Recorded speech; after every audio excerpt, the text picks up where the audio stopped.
Magandang umaga mga kabatang na mag-iibon. Parang ako napapasarap mag-vlog ngayon habang maulan ng paligid, napakalamig. Ay tara na, let's go! Yan, so napapansin ko na medyo tumutuka na yung mga inakay nito. Tsaka lampas na 45 days na nung sila napisa. Kaya pwede na natin sila iwalay. Yan, mawalay natin yung mga yun ngayon. Ito yung parents nila. Tsaka napansin ko nagme-mate na rin kaya natin iwawalay na. Yan. Isa pa, ito, ganun din. Tumutuka na rin, malakas na rin silang tumukat. Lampas 45 days na rin yung sila napisa. Iwawalay natin sila ngayon. Yan. Mga orange face, ito kasi halo-halo to. May mga pilpalo, saka meron isang B1, B2 na hindi ko alam kung kaninong anak yun. Yan. So ilalagay natin sila dito sa nursery cage. Yan. Isang 17 by 30 na merong nursery box. Yan.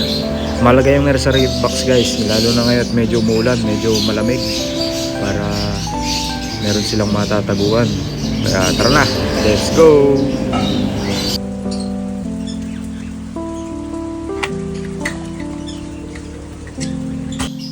Yan, so pabibilisin na natin ngayon. So, meron tayong green pallid opaline settling hen.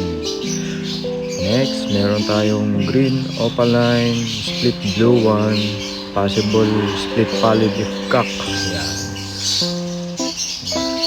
Next, meron ulit tayong isang pang green opaline split blue one, possible split pallid if cock. Yan. Ganda. Quality. Ganda na sukat. And last, meron ulit tayong isang green pallid opaline sex-link hen. Yan. Ito mga hen na to, automatic. Yan. So ito na sila lahat. Dalawang green opaline pallid at saka dalawang green opaline possible split pallid if cock. Yan. So bago natin sila ilipat doon, diretso sa nursery cage, kailangan re-record muna natin. Lalagyan natin kung anong ID, anong leg band, saka kailan sila napisa. Yan. So nilagay na natin. Ngayon naman, lalagyan na natin sila sa nursery cage. Sa nursery cage, siguro mga 1 buwan sila doon hanggang sa talagang malakas na sila tumuka bago natin sila ilagay sa flight cage. Okay, ito na. Ito na lahat yung ating mga nalipat na galing dun sa breeder na yun. Maganda.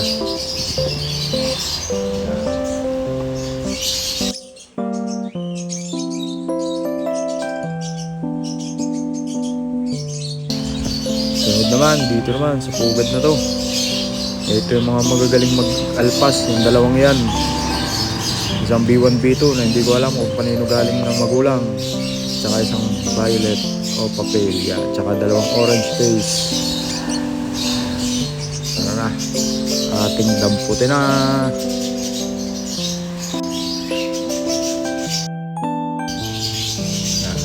Isang orange face, green, yan. At tsaka isang opa pale. Ayun na sinasabi ko, isang bio opa pale. Sabi ko sa inyo, magaling magalpas yan. Tsaka itong isang B1 B2 na to na hindi ko alam kung kanino parents galing, kaya hindi ko na ma-record to. Magaling din mag-alpas yan. Yan yung nakalpas nung nakaraang vlog. Tsaka ito, last one, isang orange face green ulit. Ito na, nahuli na natin yung violet opa pale. Ganda talaga tignan ng isang violet opaline pale palo.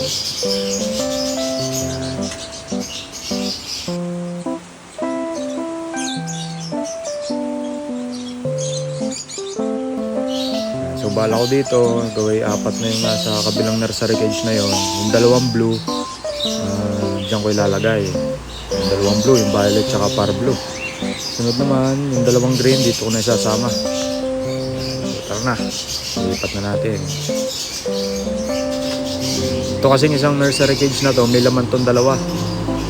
Hindi ko palang nailagay sa flights. Yan.